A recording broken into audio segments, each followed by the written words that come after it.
How long is Dean? I've got PJ with me. He said, are interest rates going up like rents are going up? Yes, Dean. It's a very good point. Yes. Look, obviously we're quite, sure interest rates are going up every month or every couple of months, or for that matter. And hey, who knows when it's going to stop? And the fear is very surrounded about interest rate rises. Everyone's fear. And let's be honest. Mainstream media. Yeah, and everyone else in between. Yeah. But it's saying that, let's look back. Interest rates, the average Australian interest rate, I think, sits around that 7% mark, around there. Don't quote me on that. No. But, we're still well off that point. Now, granted, the debts have gone up and everything's changed. But let's look at an investor point of view. Yeah.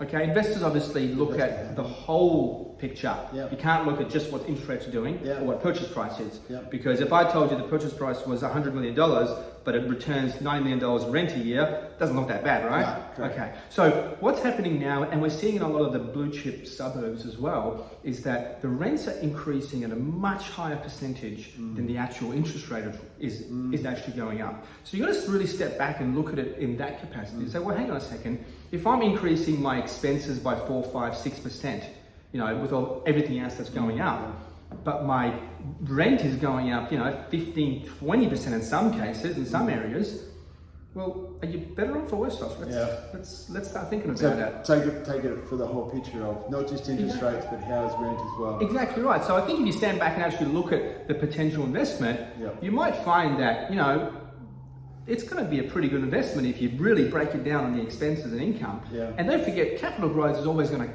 be there. I mean, granted, things are changing now, but that's almost a bonus on the side. That's almost a sort of the day-to-day. Correct. And then, you lend off that, you buy more property, etc., etc. Good tip. Cheers. Thanks.